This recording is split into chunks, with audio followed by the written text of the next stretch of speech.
நீ வரியை என்கிட்ட கொடுத்துட்டு லாபத்தை எடுத்துக்க. ஏன்னா எனக்கு லாபம் 4 விழுக்காடு, உனக்கு வரி 18 விழுக்காடு. 18 விழுக்காடு எனக்கு தடா பரதேசி, நீ 4 விழுக்காடு லாபத்தை எடுத்துட்டு போட. என்ன கேட்கிறேன் பெருமக்களே, என்கிட்ட சாலை வரி எடுத்த பெருமக்களை இங்க வாங்க. எந்த சாலையில ஓட்டுறதுக்கு எனக்கு வரிய போட்ட அந்த சாலையை காட்டு, அதுல ஓட்டிக்கிட்டு இருக்கேன். அப்புறம் நீ திடீர்னு சுங்கச்சாவடின்னு போட்டு என்னது குறுக்க கட்டை போட்டு சாகடிச்சுக்கிட்டு இருக்க. கடையில வியாபாரம் நடந்துகிட்டு இருந்துச்சுங்க, வித்துக்கிட்டு இருந்தான்.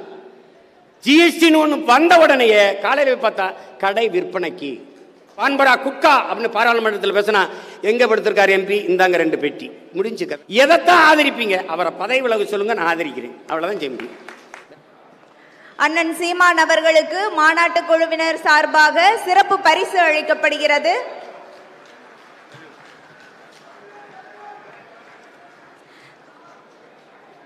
தலைவர், பொதுச் செயலாளர் மற்றும் நிர்வாகிகள் அனைவரும் அண்ணன் சீமான் அவர்களுக்கு சிறப்பு பரிசு வழங்கி சிறப்பிக்கிறார்கள்.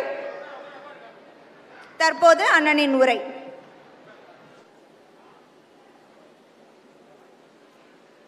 கடல் கடந்து கப்பலில் சென்று வாணிகம் செய்த ஒரு இனத்தின் கூட்டம் சொந்த மண்ணிலே வணிகம் செய்ய முடியாத வக்கற்ற நிலைக்கு தள்ளப்பட்டிருப்பதான் வரலாற்றில் பெரும் துயரம்.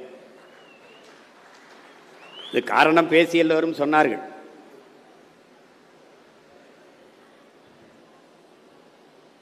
இந்த உலகம் என்றைக்கு சந்தை பொருளாதாரத்தை, வர்த்தக பொருளாதாரத்தை ஏற்றுக்கொண்டதோ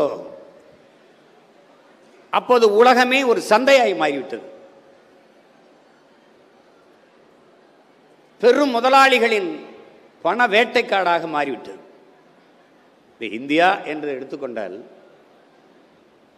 2 முதலாளிகளுக்கான சொந்த வீடாக மாறிக்கொண்டிருக்கிறது. இது தொலைக்காட்சியை திருப்ப முடியல. விளம்பரங்கள், அமேசான் குண்டூசி முதல் கோழி முட்டை வரை, விளக்குமாறு முதல் வேட்டி சட்டை வரை வீட்டிலே கொண்டாந்து தருகிறதுங்கிறான். யாரா அந்த முதலாளி, எங்கடா இருக்கான்னா அவன் தெரியல. காற்றை வியாபாரம் பண்ணிட்டு இருக்கான். போர்வையிலிருந்து, பனியன்லிருந்து, ஜட்டியிலிருந்து எல்லாம் வருது. வீட்டில் அழைச்சி சொல்லிட்டா போ. ஆன்லைன் வர்த்தகம் வளர்ச்சி. உழைக்க சோம்பேறித்தனப்பட்டுக்கிட்டு மக்கள் கடைக்கு சென்று பொருளை தரம் பார்த்து வாங்கிட்டு வர தெரியாமல் வீட்டில இருந்தே பண்ணி அது நல்லா இருக்கா இல்லையா, அது சரியில்லைன்னா ரிட்டர்ன் போடு, திருப்பி அனுப்பு. தள்ளு வண்டியில் நம்ம மக்களின் உளவியல் நிலை, மனநிலையை புரிஞ்சுக்கணும். தள்ளு வண்டியில் காய்கறி, பழங்கள், அடுக்கு மாடியில், 4வது மாடியில், 5வது மாடியில் அம்மா இறங்கி வந்து இந்த தக்காளியில் 1 கிலோ போடு, இந்த கத்திரிக்காயில் 1 கிலோ போடு, இந்த வெண்டைக்காயில் 1/2 கிலோ போடுன்னு கேட்கறது இல்லை. அங்கேருந்து கயிறை கட்டி கூட இறக்கிற வேண்டியது. அந்த தக்காளி எவ்வளோப்பா, போட்டு விடுப்பா. இங்கேருந்து அனுப்பிட்டு அங்கே கேட்குறது, கிலோ எவ்வளோப்பா, பார்த்து போட்டு கொடு. அம்மா 15 ரூபாம்மா. தக்காளி அது இப்போ 20 ரூபா தாம்மா. உருளைக்கிழங்கு அது 15 ரூபா தாம்மா. அங்கேருந்து காசையும் கூடையில் போட்டுருது. எதை பார்த்து அவன் போட்டு விடுறதான். அப்படியே கூடையில் எடுத்துகிட்டு போயிடும். சமைச்சு சாப்பிட்டு படுத்துறது. அப்புறம் உடல் எடையை குறைக்க கலர்ஸ் போனேன், நல்லா குறைச்சிட்டேன். ஒரு கீழே 2 படிக்கட்டு இறங்கி வந்து ஒரு பொருளை வாங்கிட்டு போகிறதுக்கு அவ்வளவு சோம்பேறித்தனம். அதில் தான் இந்த ஆன்லைன் வர்த்தகம் இன்னைக்கு இவ்வளவு பரபரப்பாக போயிட்டு இருக்கிறது காரணம். சில்லறை வர்த்தகத்தில் அந்நிய முதலீடு எதிர்த்து சண்டை போட்டோம். கொண்டு வந்தது யாரு? இவர்கள் தான். எல்லோரும் யாரை ஆதரித்து நின்று அதிகாரத்துக்கு கொண்டு வந்தீர்களோ அவர்கள் தான்.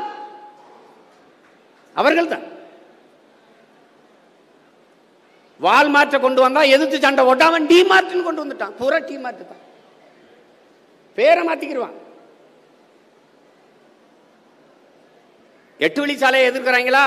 அப்ப என்ன பண்ணலாம்? பயண நேர குறைப்பு சாலை, பேரை மாத்த. அவ்வளவுதானே. இலவசத்தை எதுக்குறாங்களா? அப்ப விலையில்லா சைக்கிள், விலையில்லா மடிக்கணினி, விலையில்லா அப்படி மாத்தி விடு, விலையில்லைன்னு மாத்தி விடு, பேரை மாத்து. அவ்வளவுதானே. பேரை மாத்து, மக்களை ஏமாத்து, முடிஞ்சு போச்சு. கடைசியா ஜிஎஸ்டி பேசின எல்லாரும் ஜிஎஸ்டி குறிப்பிட்டீங்க. வர்த்தகத்தில் வந்து எவ்வளவு பெரிய பாதிப்பை ஏற்படுத்தியிருக்குன்னு. நீங்க ஒரு நாடு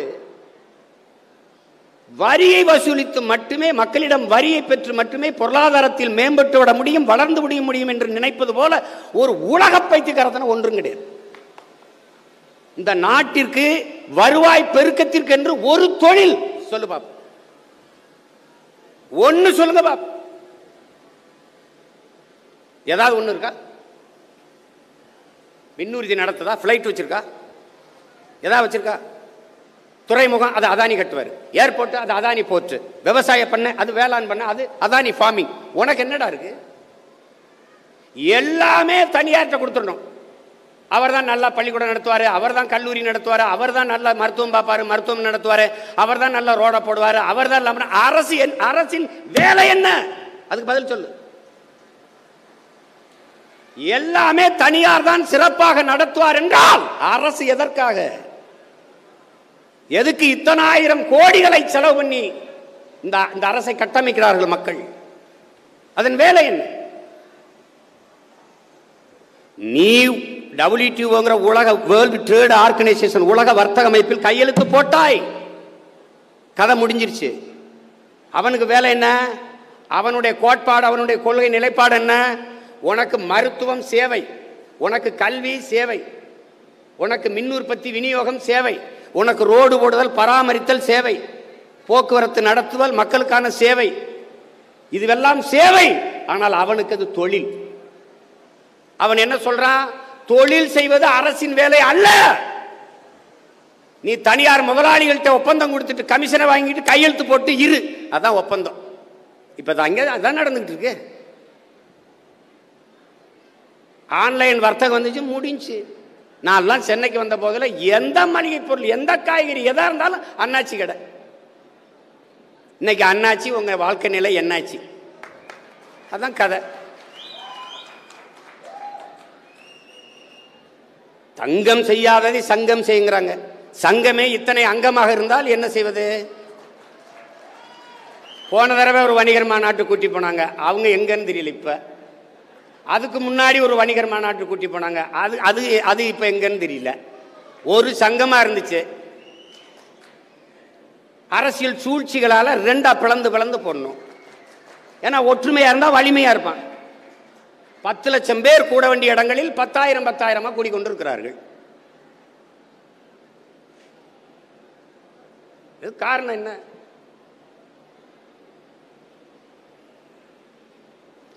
ஒரு காலம் வரும், அன்னைக்கு வணிகர்களுக்கு ஒரே சங்கம் உருவாகும், ஒரே சங்கமாக உருவாகும். ஜிஎஸ்டி வரி எவ்வளவோ எதிர்த்தோம், எவ்வளவோ சொன்னோம். அது பாதிக்குமியா? மக்களை பாதிக்குமியா? அடித்தட்டு மக்களை. காந்தியினுடைய செயலாளர் நம் தஞ்சை மண்ணை சேர்ந்த பெருமகன் ஜேசி குமரப்பா அவர்கள் பொருளாதார கோட்பாடுகளை எழுதி வர்றார். அதில் சந்தை பொருளாதாரம், சேவை பொருளாதாரம் இதெல்லாம் எழுதி வர்றார். அதில் அடாவடி பொருளாதாரம் என்று ஒன்றை எழுதுறார். இது நல்லா கவனிச்சுக்கணும் என் அன்பு சொந்தங்கள். அடாவடி பொருளாதார கொள்கை. அது என்ன அடாவடி பொருளாதார கொள்கை? இங்க பாருங்க, உங்களுக்கு புரியும்படி சொல்றேன் பாருங்க. நான் ஒரு விவசாயி, கரும்பு விளைய வைக்கிறேன், தோட்டத்தில் 5 ஏக்கரில் வாழை போடுறேன்.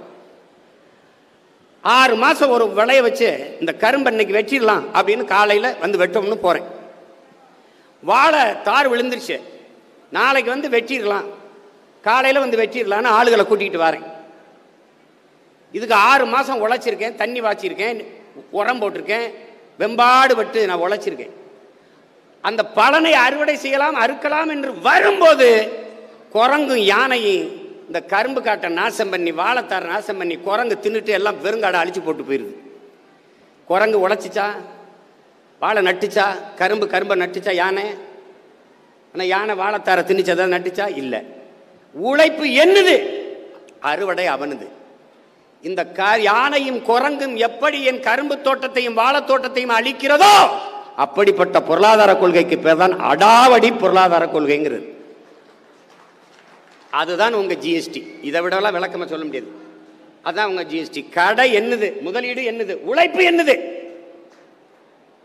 வரி ஒண்ணுது. நான் என்ன கேட்டேன், ரொம்ப கஷ்டம். ஒண்ணும் இல்ல, நீ வரியை என்கிட்ட கொடுத்துட்டு லாபத்தை எடுத்துக்க.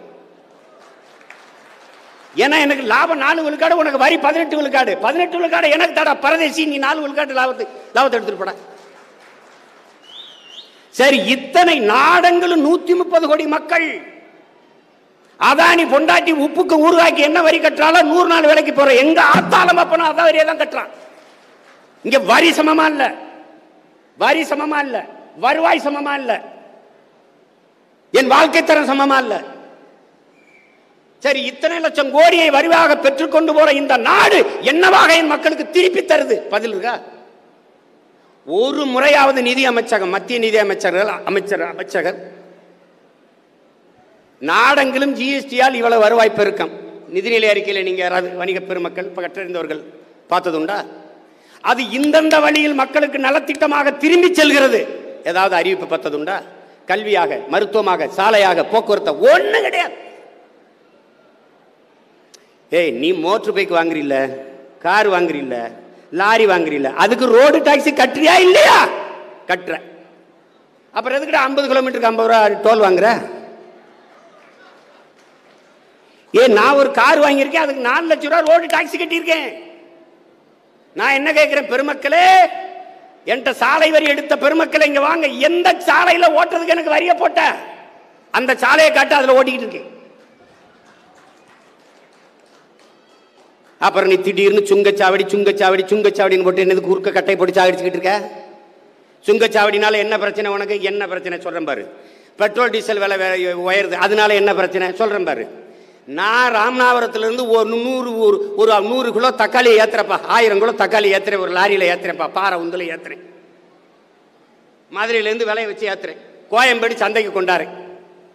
சந்தைக்கு கொண்டு வரும்போது லாரி வாடகை, பெட்ரோல் டீசல் விலையேற்றத்தில் அந்த விலை, அதுக்கப்புறம் சுங்கச்சாவடி. இங்க பாருங்க, 1 கிலோ தக்காளி 20 ரூபா என்னுடைய அடக்கம் ஏத்துறேன். ஆனா சந்தையில் வந்து இறங்கும் போது அது 40 ரூபாய் ஆயிரும்.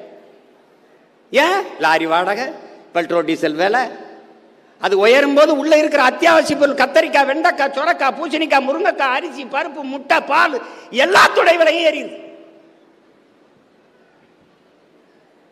எப்படி? இதனால என்ன பிரச்சனைன்னு கேட்குறீங்க? சுங்க கட்டண உயர்வு எல்லாம் ஒன்றை ஒன்று சார்ந்து இருக்கிறது என் உறவுகளே. அதனால அத்தியாவசிய பொருளின் விலையை குறைக்க முடியல. அங்க அதை சார்ந்து இருக்கிற வணிக பெருமக்களின் வாழ்வாதாரம் பாதிக்கப்படுது. நான் கூட சொன்னேன், முதல்ல கடையில வியாபாரம் நடந்தது, கடையில் விற்பனை. ஜிஎஸ்டி போட்டான், கடை விற்பனைக்குன்னு எழுதி வச்சுட்டு போயிட்டான். எங்கால முதல்ல கடையில வியாபாரம் நடந்துகிட்டு இருந்துச்சுங்க, வித்துக்கிட்டு இருந்தான். ஜிஎஸ்டின்னு ஒன்று வந்த உடனேயே காலையில பார்த்தா கடை விற்பனைக்கு போட்டு போயிட்டான். அதுக்கும் ஜிஎஸ்டி. இவங்கள மாதிரி ஒரு கருணையற்ற ஒரு கொடூரமான மனிதர்களை நீங்க உலகத்தில் பார்க்க முடியுமா? பார்வையற்றவர்கள் எழுதி படிக்கிற தாள்ல வரி போட்டிருக்காங்க. கேட்கிற திறனற்றவர்கள் இந்த செவித்திறன் கருவி, கேட்கிற திறன் கருவி மாட்டுவான்ல, இப்படி ஏர் மிஷின், அதுக்கு வந்து போட்டிருக்காங்க, அதுக்கு வரி போட்டிருக்காங்க. நடக்க முடியாதவன் இந்த முற்சக்கர வாகனம் வச்சு ஓட்டுவான்ல, அதுக்கு வரி. ஆனா இந்த அதானியோடைய பெட்ரோல் டீசல் விலை, அம்பானியோடைய பெட்ரோல் டீசலுக்கு விலை இல்லை. இவங்க விற்கிற சரக்குக்கு வரி இல்லை. சரக்கு மற்றும் சேவை வரி வரிக்கு பேரு, ஆனால் சரக்குக்கு மட்டும் வரி கிடையாது. இது ஒரு நாடு. அவர் கேட்டா வந்து அன்னை சொத்து வரியால, மின் கட்டண உயர்வால பிரச்சனை, உயர்வால பிரச்சனையை உருவாக்குனது யாரு? நீங்க எல்லாம் தான். தன் தலையில நீங்களே மண்ணலி போட்டு ஐயோ ஐயோன்னா நான் என்ன பண்றது? அதுல பை மஞ்ச பையா இருக்கணுமா? பையன் பச்சை வெள்ளையா இருந்தா இருக்காதா? பை துணி பையா இருக்கணும் ராஜா. அதுதான் முதன்மையானது. துணிப்பையில தான் இருந்தது. ஒப்புக்கு செய்யக்கூடாது. தடைனா தடைன்னு போடணும். இந்த பாலித்தீன், இந்த நெகிழி, இந்த குலைமம், பிளாஸ்டிக், பாலித்தீன் தடைன்னு போடுங்க. அவன் கடையிலிருந்து நேரம் வந்துடுறான், காசை கொடுத்து அதை கொஞ்சம் விட்டுருங்க, பேசாத விட்டுருங்க அப்படின்னு. பான்பரா குட்கா அப்படின்னு பாராளுமன்றத்தில் பேசினா, எங்க படுத்திருக்காரு எம்பி? இந்தாங்க 2 பெட்டி, முடிஞ்சு கதை. என்ன நடக்குது?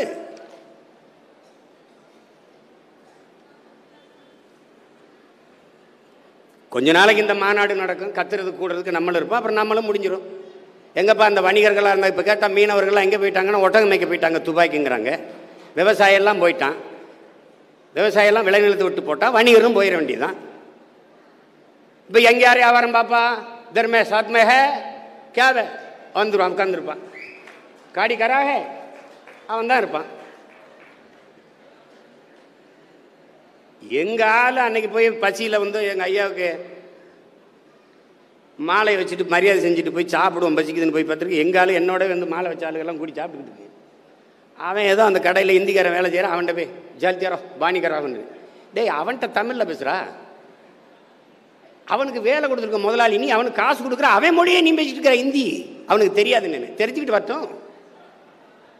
சேலத்தில் போய் நான் கையெழுத்து போட்டேன், ஒரு மாதம் கட்டாய கையெழுத்து, இப்போ வழக்கு மேலே. அங்கே போனால் ஒரே பஞ்சாயத்து என்னன்னா, முதல்ல தேநீர் கடை நம்மால் வச்சுருந்தான், முழுக்க ராஜஸ்தான்காரன். அப்புறம் என்ன, ஆனால் மளிகை கடை பூரா அவன் தானே வச்சுருக்கேன் அப்படின்னு. இப்போ நீங்கள் ஒன்று எங்கால அதில் வேலை பார்ப்பான், பொட்டலை முடிச்சுட்டு இருப்பான். கொஞ்ச நாள் கழிச்சு வரும்போது அவன் கூலி தொழிலாளி, 4-5 வருஷத்தில் அவன் முதலாளி, நீ கூலி தொழிலாளி. இதான் நடக்கும்.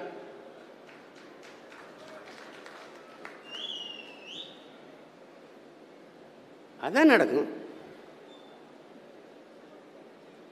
அப்படிதான் காலங்காலமாக வரலாற்றில் இப்படிதான் நடந்திருக்குது. அதை புரிஞ்சுக்கிட்டு வேலை செய்யணும். இது சும்மா புலம்பிக்கிட்டு இருக்கிற நேரம் இல்லை. அண்ணல் அம்பேத்கர் சொல்ற மாதிரி போராடி பெற வேண்டிய காலம்.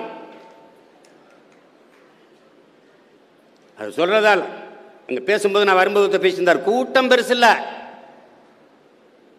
எண்ணிக்கை பெருசு இல்ல, உயர்ந்த எண்ணம் தான் பெருசுங்க. எத்தனை பேர் கூடி நிக்கிறவங்க பேர்ல. என் அன்பிற்குரிய சொந்தங்களே, ஒரு படையில் எத்தனை வீரர்கள் இருக்கிறார்கள் என்பதை பொறுத்து அல்ல வலிமை, எத்தனை வீரர்கள் உறுதியாக இருக்கிறார்கள் என்பதை பொறுத்து தான் அந்த படையின் வலிமை.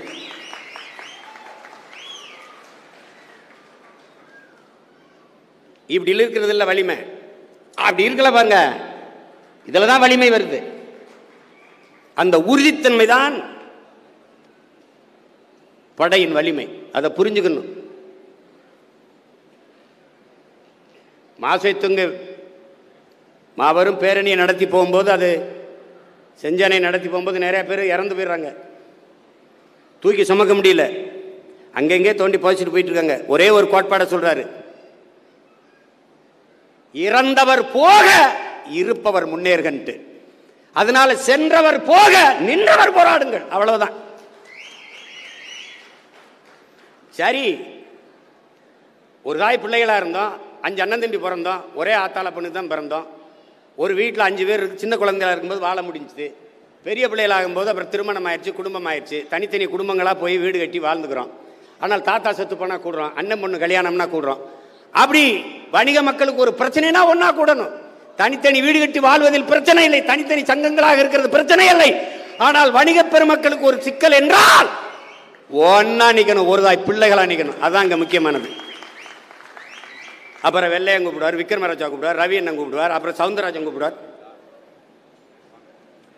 உங்கள் நோக்கம் ஒன்றே ஒன்றுதான், வணிகர்களின் நல்வாழ்வு, பாதுகாப்பான எதிர்காலம்.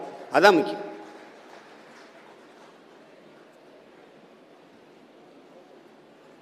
மாநாட்டுக்கு மாநாடு பங்கேற்று பேசுறதுனால வணிகர்கள்லாம் எனக்கு ஆதரிச்சிடுறாங்க, எனக்கு வாக்கு செலுத்துறாங்க. கிடையாது. நீங்க போடுறதும் இல்லை, போட போறதும் இல்லை. நீங்க என்னை ஆதரிக்கல, நான் தான் உங்களை தொடர்ச்சி ஆதரிச்சுக்கிட்டு இருக்கேன்.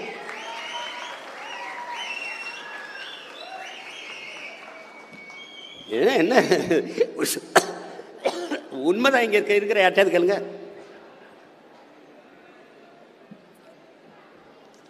உங்களுக்கு பிரச்சனைனா ஓடி வந்து கை உழுக்க, கட்டி பிடிக்க, கவலைனா கண்ணீர் துடைக்க நான் வேணும்.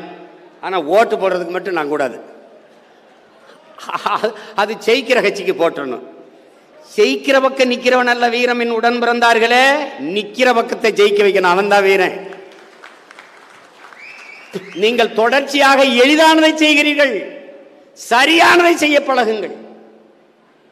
சரியானது வென்றே தீரும், அதை செய்ய பழகணும். இதனால இதிலிருந்து நம்ம எந்திரிச்சுக்கணும். ஏன்னா இது பல சிக்கல்களை கொண்டு வந்து நிறுத்துது, ஒன்றை ஒன்று சார்ந்து இருக்கிறது. இப்போ சொத்து வரி அப்படிங்கிறதுனால நமக்கு என்ன பிரச்சனை? எங்கள் அண்ணாச்சி வாடகைக்கு ஒரு கடை எடுத்துருப்பாருன்னு வச்சுக்கோங்க, வாடகைக்கு கடை எடுத்துருப்பார். இப்போ இந்த வாடகைக்கு கடையை விட்டவர், அது 5000 வாடகைன்னு வச்சுக்கிறோங்க மாதம்.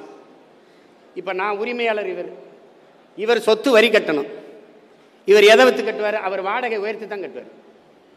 அப்போ 5000 ரூபா வாடகை கட்டினவர் 7000 ஆயிடுது. அவருக்கு வர்ற லாபத்தில் அவர் 8000 மாதத்துக்கு வரும்னா அதில் 2000 வாடகை கூடி போயிடுது. அப்புறம் மின் கட்டணம். இந்த உயர்வெல்லாம் பெரிதளவிற்கு வர்த்தகர்களுடைய வாழ்வாதாரத்தை பாதிக்குது.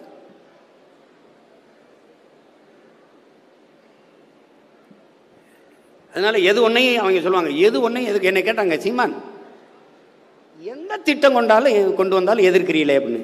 நீங்கள் நாங்கள் எதிர்க்கிற மாதிரியே எல்லா திட்டத்தையும் கொண்டு வந்தால் நாங்கள் என்ன செய்யறது? எதைத்தான் ஆதரிப்பீங்க? அவரை பதவி விலக சொல்லுங்க, நான் ஆதரிக்கிறேன், அவ்வளோதான் செய்ய முடியும். வேற என்ன செய்ய முடியும்?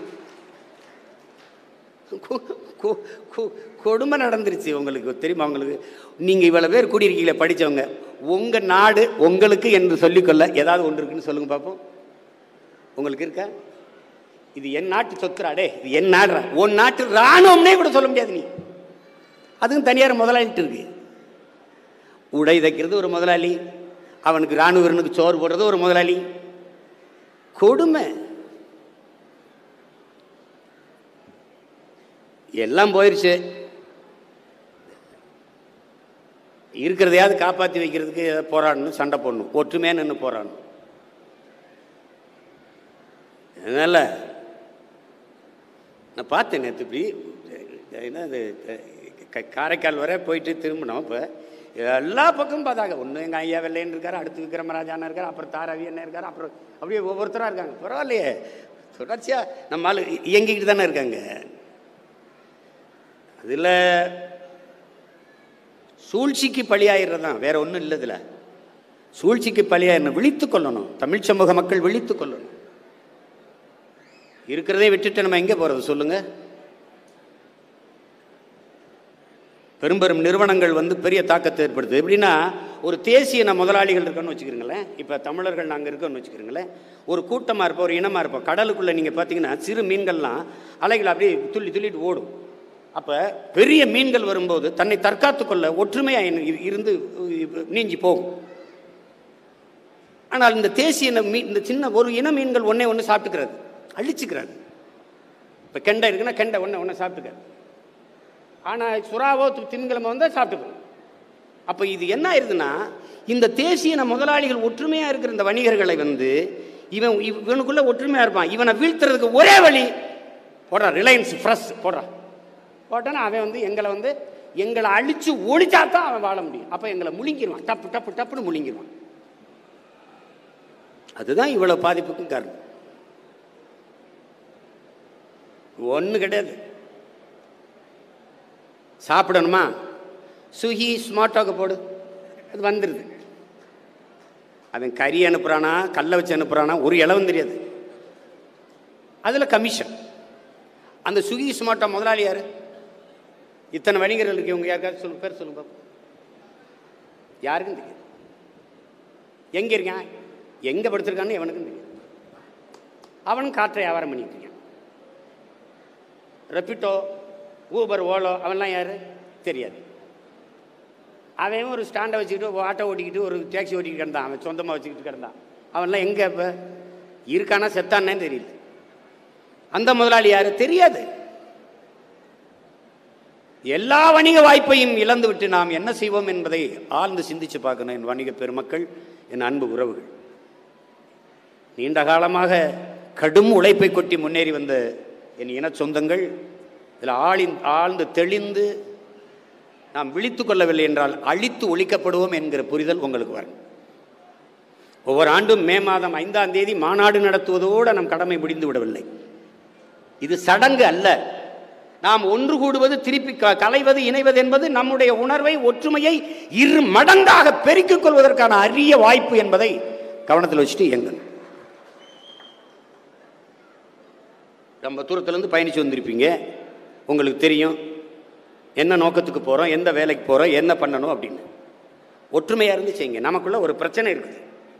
அன்றைக்கி பார்த்தீங்கன்னா, நம்ம தம்பி ஒரு பொம்மை கடை வைக்கிறான். ஒரு பொம்மை அவன் வட்டிக்கு மார்வாடிக்கிட்ட 8 ரூபாய்க்கு வாங்குறான். 8 ரூபாய்க்கு வாங்குறான். அதே மார்வாடி எழுத்த மாதிரி ஒரு பொம்மை கடை வைக்கிறான். அவனுக்கு ஒரு 6 ரூபாய்க்கு ஒரு வட்டி கொடுக்குறாரு. இவன் பொம்மை 9 ரூபாய்க்கு விற்றா, அவன் 8 ரூபாய்க்கு விற்கிறான். அப்போ அவன் நட்டப்பட்டு போகிறான். அவனுக்கு இருக்கிற ஒரு இனப்பற்று, தன் இனத்தை தூக்கி விடணும்னு. அப்படி இந்த இனத்திற்கு இல்லாதனால தான் இது கிடக்குது. சொந்த தம்பி முன்னேறுவது அண்ணனுக்கு பிடிக்கல, அண்ணன் முன்னேறுவது தம்பிக்கு பிடிக்கல. அப்புறம் கை கொடுத்து தூக்கி விட ஒருத்தன் இல்லை. உலகத்திலே உயர்ந்த மனிதன் எவன் கேட்கிறான்? கீழே விழுந்து கிடப்பவனை தூக்கி விடுவதற்கு எவன் குனிகிறானோ அவன் தாண்டா உலகத்திலே உயர்ந்த மனிதன்கிறான்.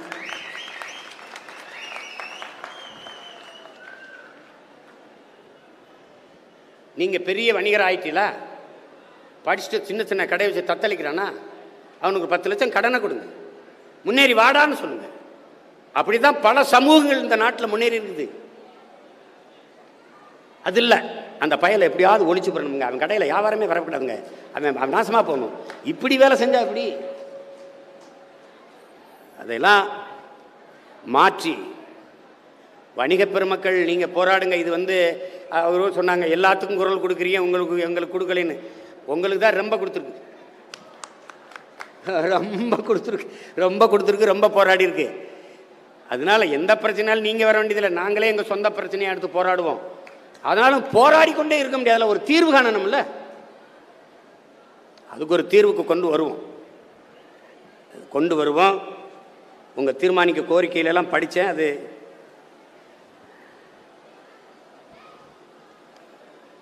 அதெல்லாம் வெற்றி பெறுவதற்கு அந்த கோரிக்கையை அரசு தலையிட்டு தீர்வு காணுவதற்கு நான் உங்களுடைய கோரிக்கையை நானும் வலியுறுத்துகிறேன். நீண்ட நேரம் எல்லாம் உட்கார்ந்துருக்கீங்க, பசியோடு இருப்பீங்க. நான் காலையில் எங்கள் பாட்டனார் அயோத்திதாச பண்டிதருக்கு வணக்கம் செலுத்திட்டு அவர் நினைவில் ஒரு கொடிக்கம்பை ஏற்றிட்டு வர கொஞ்சம் தாமதம் ஆயிட்டுது. அப்புறம் நெரிசல் உங்களுக்கு தெரியும், தாம்பரத்திலிருந்து திருப்பி வரணும். இல்லை, அந்த தாமதத்துக்கு நீங்கள் என்னை பொறுத்துக்கிறணும். நீங்கள் என்னை ஆதரிங்க, ஆதரிக்காமல் போங்க, எனக்கு உதவுங்க, உதவாமல் இருங்க. என் பிறவி கடன் உங்களுடன் நான் இருப்பது. எந்த காலத்திலே உங்களுக்கு நிற்பேன், உங்களுக்கு பிரச்சனைகள்னால நான் இருப்பேன், உங்களுக்காக போராடுறேன். கடல் கடந்து கப்பலில் சென்று வாணிகம் செய்த ஒரு இனத்தின் கூட்டம் சொந்த மண்ணிலே வணிகம் செய்ய முடியாத வக்கற்ற நிலைக்கு தள்ளப்பட்டிருப்பதான் வரலாற்றில் பெரும் துயரம். இது காரணம் பேசி எல்லோரும் சொன்னார்கள்.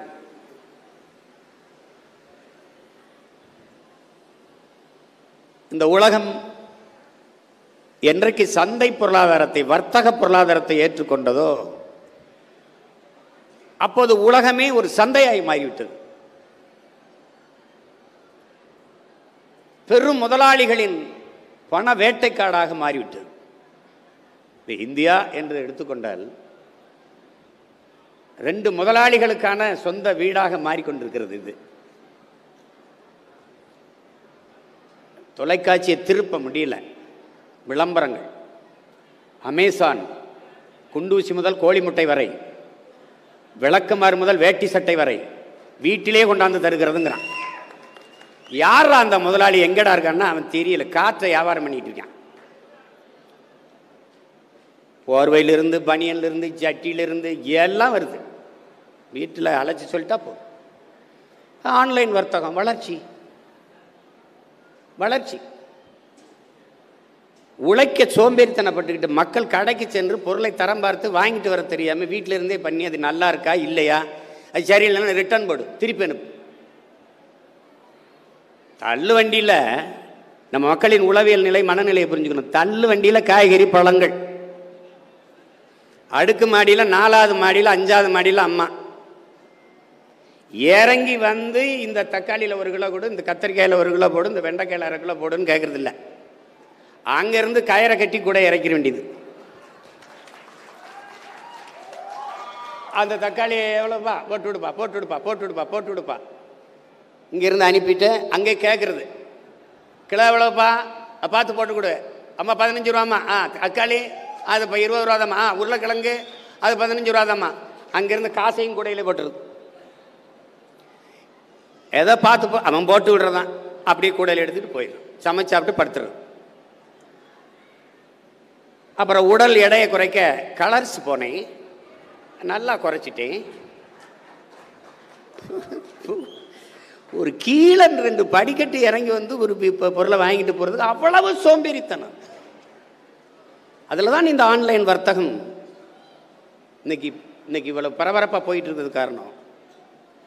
சில்லறை வர்த்தகத்தில் அந்நிய முதலீடு எதிர்த்து சண்டை போட்டோம். கொண்டு வந்தது யாரு? இவர்கள் தான். எல்லோரும் யாரை ஆதரித்து நின்று அதிகாரத்துக்கு கொண்டு வந்தீர்களோ அவர்கள் தான்.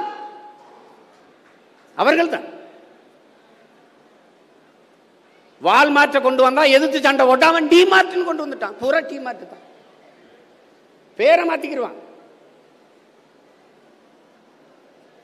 8 வழி சாலையை எதிர்க்கிறாங்களா? அப்ப என்ன பண்ணலாம்? பயண நேர குறைப்பு சாலை, பேரை மாத்த, அவ்வளவுதானே. இலவசத்தை எதிர்க்கிறாங்களா? அப்ப விலையில்லா சைக்கிள், விலையில்லா மடிக்கணினி, விலையில்லா அப்படி மாத்தி விடு, விலையில்லைன்னு மாத்தி விடு, பேரை மாத்து, அவ்வளவுதானே. பேரை மாத்து, மக்களை ஏமாத்து, முடிஞ்சு போச்சு. கடைசியா ஜிஎஸ்டி பேசின எல்லாரும் ஜிஎஸ்டி குறிப்பிட்டீங்க. வர்த்தகத்தில் எவ்வளவு பெரிய பாதிப்பை ஏற்படுத்தியிருக்குன்னு. நீங்க ஒரு நாடு வரியை வசூலித்து மட்டுமே, மக்களிடம் வரியை பெற்று மட்டுமே பொருளாதாரத்தில் மேம்பட்டு விட முடியும், வளர்ந்து முடியும் என்று நினைப்பது போல ஒரு உலக பைத்தியக்காரத்தனம் ஒன்றும் கிடையாது. இந்த நாட்டிற்கு வருவாய் பெருக்கத்திற்கு என்று ஒரு தொழில் சொல்லு பாப்பா, ஒன்னு சொல்லுங்க பாப்பா. ஏதாவது ஒண்ணு இருக்கா? விண்ணூர்தி நடத்துதா? பிளைட் வச்சிருக்கா? ஏதாவது வச்சிருக்கா? துறைமுகம் அது அதானி கட்டுவார், ஏர்போர்ட் அது அதானி போர்ட், விவசாயம் பண்ண அது வேளாண் பண்ண அது அதானி ஃபார்மிங். உனக்கு என்னடா இருக்கு? எல்லாமே தனியார்ட்ட கொடுத்துடணும். அவர் தான் நல்லா பள்ளிக்கூடம் நடத்துவாரு, அவர் தான் கல்லூரி நடத்துவாரு, அவர் தான் நல்லா மருத்துவம் பார்ப்பாரு, மருத்துவம் நடத்துவாரு, அவர் தான் நல்லா ரோட போடுவாரு, அவர் தான். அரசின் வேலை என்ன? அதுக்கு பதில் சொல்லு. எல்லாமே தனியார் தான் சிறப்பாக நடத்துவார் என்றால் அரசு எதற்காக? எதுக்கு இத்தனை ஆயிரம் கோடிகளை செலவு பண்ணி இந்த அரசை கட்டமைக்கிறார்கள் மக்கள்? அதன் வேலை என்ன?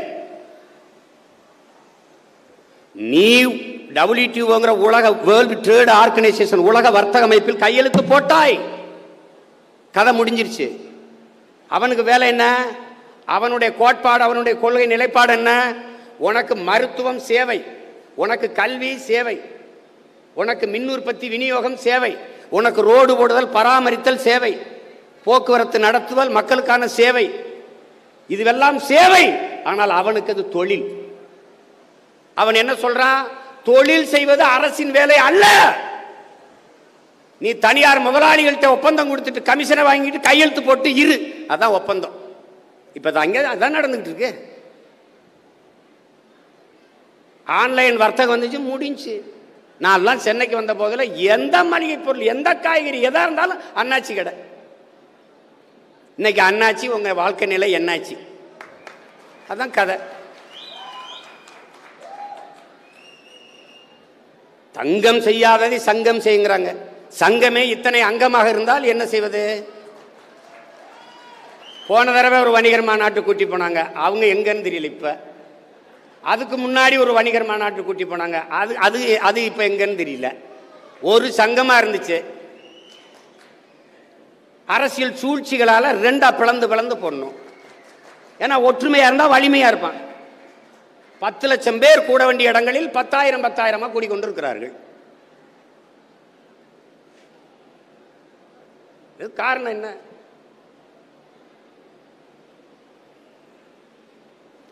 ஒரு காலம் வரும், அன்னைக்கு வணிகர்களுக்கு ஒரே சங்கம் உருவாகும், ஒரே சங்கமாக உருவாகும்.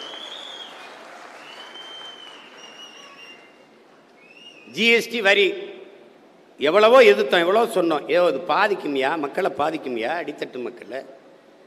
காந்தியினுடைய செயலாளர் நம் தஞ்சை மண்ணை சேர்ந்த பெருமகன் ஜே.சி. குமரப்பா அவர்கள் பொருளாதார கோட்பாடுகளை எழுதி வர்றார். அதில் சந்தை பொருளாதாரம், சேவை பொருளாதாரம் இதெல்லாம் எழுதி வர்றார். அதில் அடாவடி பொருளாதாரம் என்று ஒன்றை எழுதுறார்.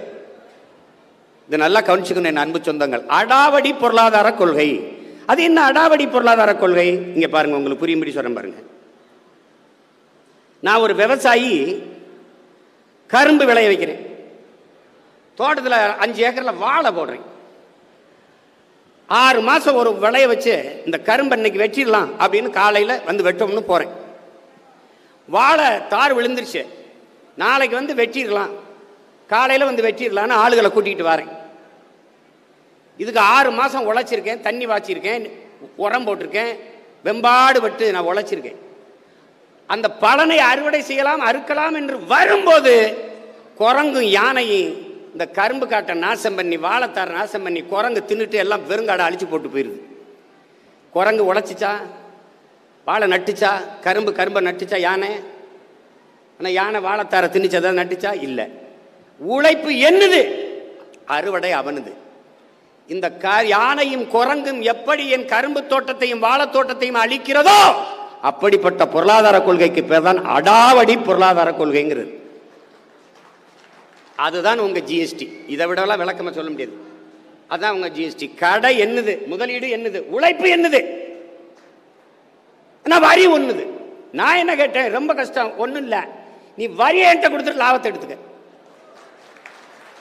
ஏன்னா எனக்கு லாபம் 4 விழுக்காடு, உனக்கு வரி 18 விழுக்காடு. 18 விழுக்காடு எனக்கு தடா பரதேசி, நீ 4 விழுக்காடு லாபத்தை எடுத்துட்டு போட.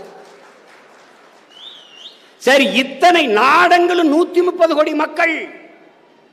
அதானி பொண்டாட்டி உப்புக்கு ஊறுகாய்க்கு என்ன வரி கட்டுறாலும் 100 நாள் வேலைக்கு போற எங்க ஆத்தாலும் அப்பனும் அதான் வரியை தான் கட்டுறான். இங்க வரி சமமா இல்ல, வரி சமமா இல்ல, வருவாய் சமமா இல்ல, என் வாழ்க்கை தரம் சமமா இல்ல. சரி, இத்தனை லட்சம் கோடியை வரிவாக பெற்றுக்கொண்டு போற இந்த நாடு என்னவாக என் மக்களுக்கு திருப்பி தருது? பதில் இருக்கா? ஒரு முறையாவது நிதி அமைச்சகம், மத்திய நிதி அமைச்சர் நாடெங்கிலும் ஜிஎஸ்டியால் இவ்வளவு வருவாய் பெருக்கம். நிதிநிலை அறிக்கையில் நீங்க யாராவது வணிக பெருமக்கள் கற்றறிந்தவர்கள் பார்த்ததுண்டா? அது இந்தந்த வழியில் மக்களுக்கு நலத்திட்டமாக திரும்பி செல்கிறது. ஏதாவது அறிவிப்பு பார்த்ததுண்டா? கல்வியாக, மருத்துவமாக, சாலையாக, போக்குவரத்து ஒண்ணு கிடையாது. ஏய், நீ மோட்டர் பைக் வாங்குறீல்ல, கார் வாங்குறீல்ல, லாரி வாங்குறீல்ல, அதுக்கு ரோடு டாக்ஸி கட்டுறியா இல்லையா? கட்டுற. அப்புறம் எதுக்கிட்ட 50 கிலோமீட்டருக்கு 50 ரூபா டோல் வாங்குற? நான் ஒரு கார் வாங்கியிருக்கேன், அதுக்கு 4 லட்சம் ரூபா ரோடு டாக்ஸி கட்டியிருக்கேன். நான் என்ன கேட்கிறேன், பெருமக்களே, என்கிட்ட சாலை வரி எடுத்த பெருமக்களை இங்க வாங்க. எந்த சாலையில ஓட்டுறதுக்கு எனக்கு வரிய போட்ட? அந்த சாலையை காட்ட, அதுல ஓட்டிக்கிட்டு இருக்கேன். அப்புறம் நீ திடீர்னு சுங்கச்சாவடின்னு போட்டு என்னது குறுக்க கட்டை போட்டு சாகடிச்சுக்கிட்டு இருக்க? சுங்கச்சாவடினால என்ன பிரச்சனை உனக்கு? என்ன பிரச்சனை சொல்றேன் பாரு. பெட்ரோல் டீசல் விலை உயருது, அதனால என்ன பிரச்சனை சொல்றேன் பாரு. நான் ராமநாதபுரத்திலிருந்து ஒரு 100 கிலோ தக்காளியை ஏத்துறப்பா, 1000 கிலோ தக்காளி ஏத்துறேன், ஒரு லாரியில ஏத்துறேன்ப்பா, பாறை உந்துல ஏத்துறேன், மதுரையிலேருந்து விலையை வச்சு ஏத்துறேன், கோயம்பேடு சந்தைக்கு கொண்டாரு. சந்தைக்கு கொண்டு வரும்போது லாரி வாடகை, பெட்ரோல் டீசல் விலையேற்றத்தில் அந்த விலை, அதுக்கப்புறம் சுங்கச்சாவடி. இங்க பாருங்க, 1 கிலோ தக்காளி 20 ரூபா என்னுடைய அடக்கம் ஏத்துறேன். ஆனா சந்தையில் வந்து இறங்கும் போது அது 40 ரூபாய் ஆயிரும். ஏன்? லாரி வாடகை, பெட்ரோல் டீசல் விலை அது உயரும் போது உள்ள இருக்கிற அத்தியாவசிய பொருள் கத்தரிக்காய், வெண்டைக்காய், சொரக்காய், பூசணிக்காய், முருங்கைக்காய், அரிசி, பருப்பு, முட்டை, பால் எல்லாத்துடைய விலையும் ஏறிடுது. எப்படி? இதனால என்ன பிரச்சனைன்னு கேட்குறீங்க? சுங்க கட்டண உயர்வு எல்லாம் ஒன்றை ஒன்று சார்ந்து இருக்கிறது என் உறவுகளே. அதனால அத்தியாவசிய பொருளின் விலையை குறைக்க முடியல. அங்க அதை சார்ந்து இருக்கிற வணிக பெருமக்களின் வாழ்வாதாரம் பாதிக்கப்படுது. நான் கூட சொன்னேன், முதல்ல கடையில வியாபாரம் நடந்தது, கடையில் விற்பனை. ஜிஎஸ்டி போட்டான், கடை விற்பனைக்குன்னு எழுதி வச்சுட்டு போயிட்டான். எங்கால முதல்ல கடையில வியாபாரம் நடந்துகிட்டு இருந்துச்சுங்க, வித்துக்கிட்டு இருந்தான். ஜிஎஸ்டின்னு ஒன்று வந்த உடனேயே காலையில பார்த்தா கடை விற்பனைக்கு போட்டு போயிட்டான். அதுக்கும் ஜிஎஸ்டி. இவங்கள மாதிரி ஒரு ஒரு ஒரு கருணையற்ற ஒரு கொடூரமான மனிதர்களை நீங்க உலகத்தில் பார்க்க முடியுமா? பார்வையற்றவர்கள் எழுதி படிக்கிற தாள்ல வரி போட்டிருக்காங்க. கேட்கிற திறனற்றவர்கள் இந்த செவித்திறன் கருவி, கேட்கிற திறன் கருவி மாட்டுவான்ல, இப்படி ஏர் மிஷின், அதுக்கு வந்து போட்டிருக்காங்க, அதுக்கு வரி போட்டிருக்காங்க. நடக்க முடியாத இந்த முற்சக்கர வாகனம் வச்சு ஓட்டுவான்ல, அதுக்கு வரி. ஆனா இந்த அதானியோடைய பெட்ரோல் டீசல் விலை, அம்பானியோடைய பெட்ரோல் டீசலுக்கு விலை இல்லை. இவங்க விற்கிற சரக்குக்கு வரி இல்லை. சரக்கு மற்றும் சேவை வரி வரிக்கு பேரு, ஆனால் சரக்குக்கு மட்டும் வரி கிடையாது. இது ஒரு நாடு. அவர் கேட்டால் வந்து அன்னை சொத்து வரியால் மின் கட்டண உயர்வால் பிரச்சனை, உயர்வால் பிரச்சனையை உருவாக்குனது யாரு? நீங்கள் எல்லாம் தான். தன் தலையில் நீங்களே மண்ணலி போட்டு ஐயோ ஐயோன்னா நான் என்ன பண்ணுறது? அதில் பை மஞ்சள் பையா இருக்கணுமா? பையன் பச்சை வெள்ளையாக இருந்தால் இருக்காதா? பை துணி பையா இருக்கணும் ராஜா. அதுதான் முதன்மையானது. துணிப்பையில் தானே இருந்தது. ஒப்புக்கு செய்யக்கூடாது. தடைனா தடைன்னு போடணும். இந்த பாலித்தீன், இந்த நெகிழி, இந்த குலைமம், பிளாஸ்டிக், பாலித்தீன் தடைன்னு போடுங்க. அவன் கடையிலிருந்து நேரம் வந்துடுறான். காசை கொடுத்து அதை கொஞ்சம் விட்டுருங்க, பேசாத விட்டுருங்க அப்படின்னு. பான்பரா குட்கா அப்படின்னு பாராளுமன்றத்தில் பேசினா எங்கே படுத்திருக்காரு எம்பி? இந்தாங்க 2 பெட்டி, முடிஞ்சு கதை. என்ன நடக்குது?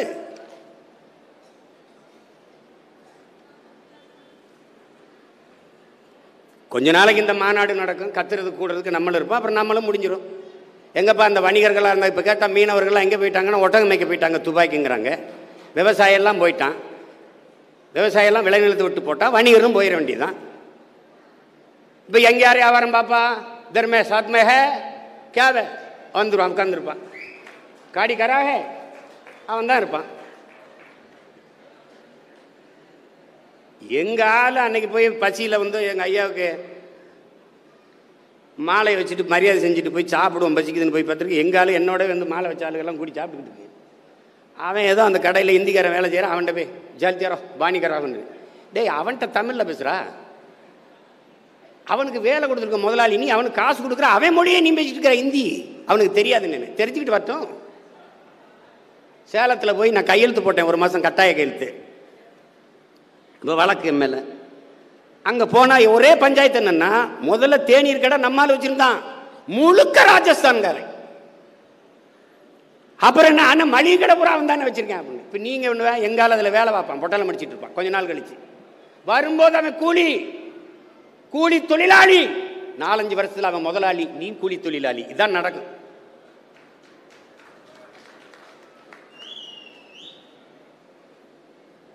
அதான் நடக்கும். அப்படிதான் காலங்காலமாக வரலாற்றில் இப்படிதான் நடந்திருக்குது. அதை புரிஞ்சுக்கிட்டு வேலை செய்யணும். இது சும்மா புலம்பிக்கிட்டு இருக்கிற நேரம் இல்லை. அண்ணல் அம்பேத்கர் சொல்ற மாதிரி போராடி பெற வேண்டிய காலம். அது சொல்றதால அங்க பேசும்போது நான் வரும்போது பேசியிருந்தார், கூட்டம் பெருசு இல்ல, எண்ணிக்கை பெருசு இல்ல, உயர்ந்த எண்ணம் தான் பெருசுங்க. எத்தனை பேர் கூடி நிக்கிறோம்ங்க பேர்ல. என் அன்பிற்குரிய சொந்தங்களே, ஒரு படையில் எத்தனை வீரர்கள் இருக்கிறார்கள் என்பதை பொறுத்து அல்ல வலிமை. எத்தனை வீரர்கள் உறுதியாக இருக்கிறார்கள் என்பதை பொறுத்து தான் அந்த படையின் வலிமை.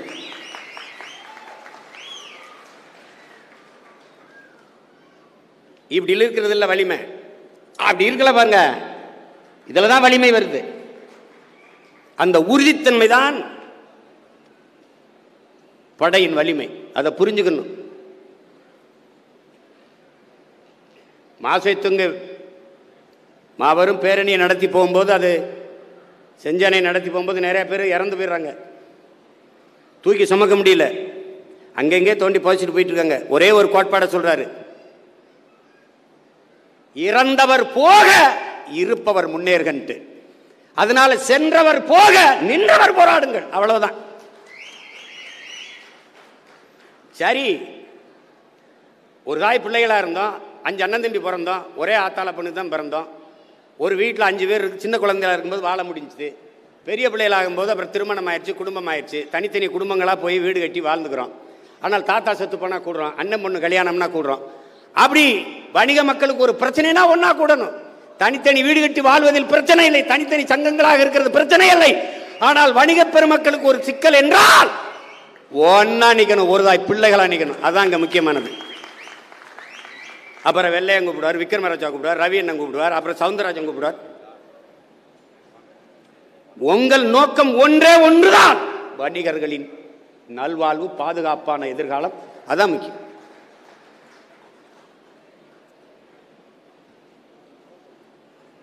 மாநாட்டுக்கு மாநாடு பங்கேற்று பேசுறதுனால வணிகர்கள்லாம் எனக்கு ஆதரிச்சிடுறாங்க, எனக்கு வாக்கு செலுத்துறாங்க கிடையாது. நீங்க போடுறதும் இல்லை, போட போறதும் இல்லை.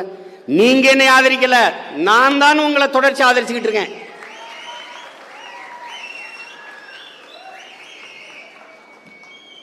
என்ன உண்மைதான். இங்க இருக்கிற யார்ட்டாவது கேளுங்க.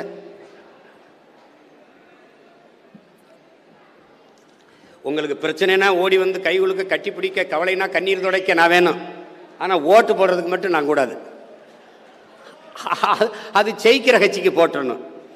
ஜெயிக்கிற பக்கம் நிக்கிறவன் அல்ல வீரமின் உடன் பிறந்தார்களே, நிக்கிற பக்கத்தை ஜெயிக்க வைக்கணும், அவன் தான் வீரன். நீங்கள் தொடர்ச்சியாக எளிதானதை செய்கிறீர்கள், சரியானதை செய்ய பழகுங்கள். சரியானது வென்றே தீரும், அதை செய்ய பழகணும். இதனால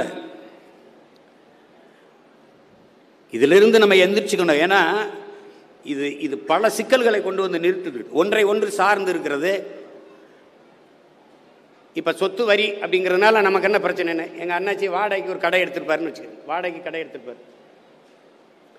இப்ப இந்த வாடகைக்கு கடையை விட்டவர் அது 5000 வாடகைன்னு வச்சுக்கிறோங்க மாசம். இப்ப நான் உரிமையாளர், இவர் சொத்து வரி கட்டணும். இவர் எதை வித்து கட்டுவார்? அவர் வாடகை உயர்த்தி தான் கட்டுவார். அப்ப 5000 ரூபாய் வாடகை கட்டினவர் 7000 ஆயிருது.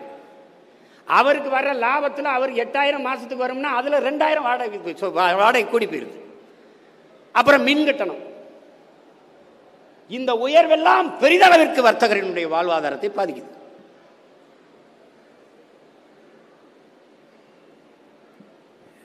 அதனால எது ஒன்னையும் அவங்க சொல்லுவாங்க, எது ஒன்னையும் எதுக்கு என்ன கேட்டாங்க, சீமான் எந்த திட்டம் கொண்டு வந்தாலும் எதிர்க்கிறீங்களே அப்படின்னு. நீங்க நாங்க எதிர்க்கிற மாதிரியே எல்லா திட்டத்தையும் கொண்டு வந்தா நாங்க என்ன செய்யறது? எதைத்தான் ஆதரிப்பீங்க? அவரை பதவி விலகு சொல்லுங்க, நான் ஆதரிக்கிறேன், அவ்வளவுதான் செய்ய முடியும். வேற என்ன செய்ய முடியும்? கொடுமை நடந்துருச்சு. உங்களுக்கு தெரியுமா? உங்களுக்கு நீங்க இவ்வளவு பேர் கூடியிருக்கீங்களே படிச்சவங்க, உங்க நாடு உங்களுக்கு என்று சொல்லிக்கொள்ள ஏதாவது ஒன்று இருக்குன்னு சொல்லுங்க பார்ப்போம். உங்களுக்கு இருக்கா? இது என் நாட்டு சொத்துறாடே, இது என் நாடுறா. உன் நாட்டு ராணுவம்னே கூட சொல்ல முடியாது நீ. அதுவும் தனியார் முதலாளிட்டு இருக்கு. உடை தைக்கிறது ஒரு முதலாளி, அவனுக்கு ராணுவ வீரனுக்கு சோறு போடுறது ஒரு முதலாளி. கொடுமை. எல்லாம் போயிருச்சு. இருக்கிறதையாவது காப்பாற்றி வைக்கிறதுக்கு போராடணும், சண்டை போடணும், ஒற்றுமையா நின்று போராடணும். அதனால நான் பார்த்தேன் நேற்று இப்படி என்ன காரைக்கால் வரை போயிட்டு திரும்பினோம். இப்போ எல்லா பக்கமும் பார்த்தாங்க. ஒன்று எங்கள் ஐயா வெள்ளையன் இருக்கார், அடுத்து விக்ரமராஜான இருக்கார், அப்புறம் தாராவி என்ன இருக்கார், அப்புறம் அப்படியே ஒவ்வொருத்தராக இருக்காங்க. பரவாயில்லையே, தொடர்ச்சியாக நம்ம ஆள் இயங்கிக்கிட்டு தானே இருக்காங்க. அதில் சூழ்ச்சிக்கு பலியாயிடுறது தான், வேற ஒன்றும் இல்லை. இதில் சூழ்ச்சிக்கு பலியாயிடணும், விழித்து கொள்ளணும். தமிழ் சமூக மக்கள் விழித்து கொள்ளணும். இருக்கிறதே விட்டுட்டு நம்ம எங்கே போகிறது சொல்லுங்க? பெரும் நிறுவனங்கள் வந்து பெரிய தாக்கத்தை ஏற்படுத்துது. எப்படின்னா, ஒரு தேசிய முதலாளிகள் இருக்கணும்னு வச்சுக்கிறீங்களேன். இப்போ தமிழர்கள் நாங்கள் இருக்கோன்னு வச்சுக்கிறீங்களேன். ஒரு கூட்டமாக இருப்போம், ஒரு இனமாக இருப்போம். கடலுக்குள்ளே நீங்கள் பார்த்தீங்கன்னா சிறு மீன்கள்லாம் அலைகள் அப்படியே துள்ளிட்டு ஓடும். அப்போ பெரிய மீன்கள் வரும்போது தன்னை தற்காத்து கொள்ள ஒற்றுமையாக இருந்து நீஞ்சி போகும். ஆனால் இந்த தேசிய இந்த சின்ன ஒரு இன மீன்கள் ஒன்று சாப்பிட்டுக்கிறது, அழிச்சுக்கிறாரு. இப்போ கெண்டை இருக்குன்னா கெண்டை ஒன்று சாப்பிட்டுக்கிறாரு. ஆனால் சுறாவோ திமிங்கலமோ வந்தால் சாப்பிட்டுக்கணும்.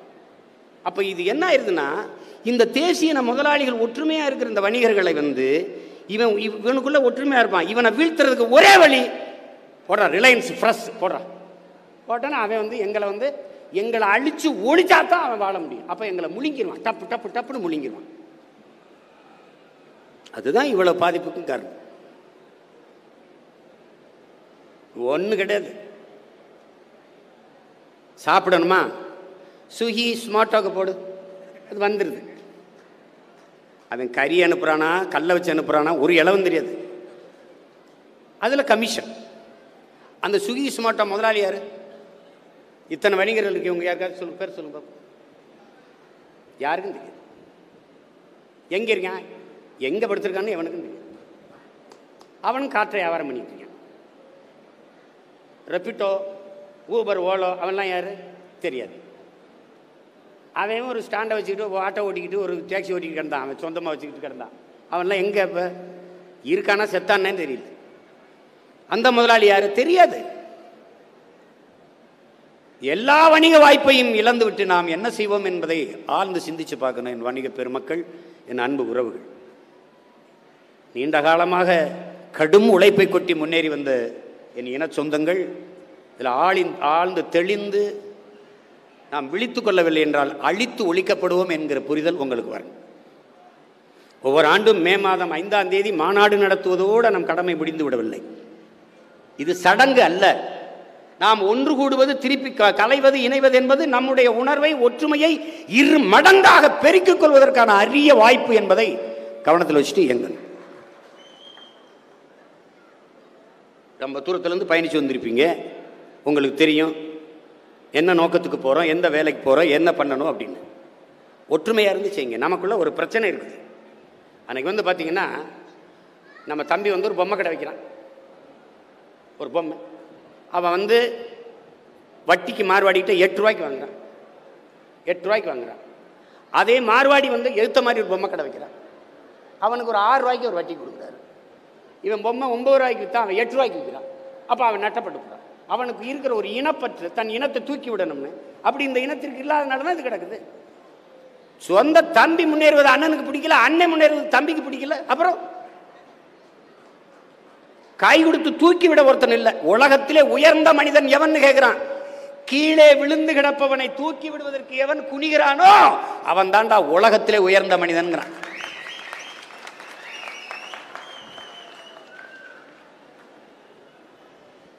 நீங்க பெரிய வணிகர் ஆயிட்டீங்களா? படிச்சுட்டு சின்ன சின்ன கடை வச்சு தத்தளிக்கிறானா? அவனுக்கு 10 லட்சம் கடனை கொடுங்க, முன்னேறி வாடான்னு சொல்லுங்க. அப்படிதான் பல சமூகங்கள் இந்த நாட்டில் முன்னேறி இருக்குது. அது இல்லை, அந்த பயலை எப்படியாவது ஒழிச்சு போடணுங்க. அவன் கடையில் வியாபாரமே வரக்கூடாதுங்க, அவன் நாசமாக போகணும். இப்படி வேலை செஞ்சா இப்படி அதெல்லாம் மாற்றி வணிக பெருமக்கள் நீங்கள் போராடுங்க. இது வந்து அவரும் சொன்னாங்க எல்லாத்துக்கும் குரல் கொடுக்குறீங்க, எங்களுக்கு கொடுக்கலன்னு. உங்களுக்கு தான் ரொம்ப கொடுத்துருக்கு, ரொம்ப போராடி இருக்கு. அதனால எந்த பிரச்சனையாலும் நீங்கள் வர வேண்டியதில்லை, நாங்களே எங்கள் சொந்த பிரச்சனையை எடுத்து போராடுவோம். அதனாலும் போராடி கொண்டே இருக்க முடியாது. அதில் ஒரு தீர்வு காணணும்ல, அதுக்கு ஒரு தீர்வுக்கு கொண்டு வருவோம். உங்கள் தீர்மானிக்க கோரிக்கையிலெல்லாம் படித்தேன்.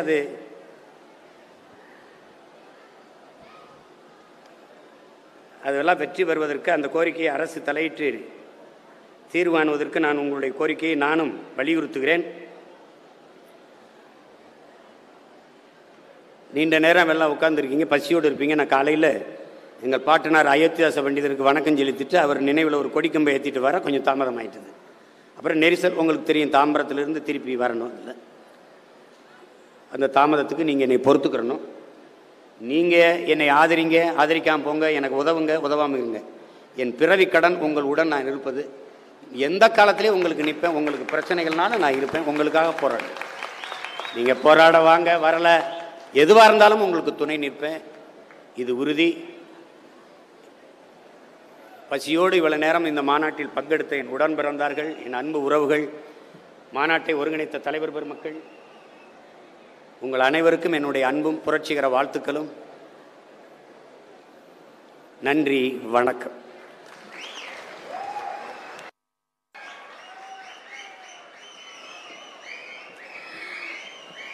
மாநாட்டு சிறப்புரையாற்றிய அண்ணன் சீமான் அவர்களுக்கு மிக்க நன்றி. மாநாட்டு குழுவினர் சார்பாக எங்களுடைய மனமார்ந்த நன்றியை தெரிவித்துக் கொள்கிறோம்.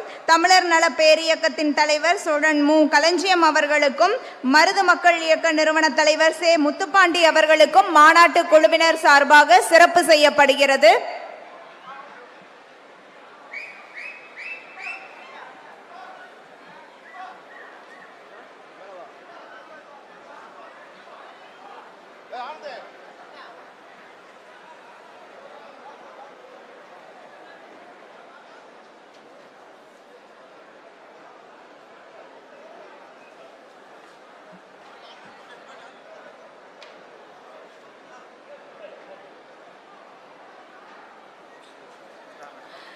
சிறப்பு விருந்தினர்களுக்கு மாநாட்டு குழுவினர் சார்பாக தலைவர் மற்றும் பொதுச் செயலாளர் மற்றும் நிர்வாகிகள் சிறப்பு செய்கிறார்கள்.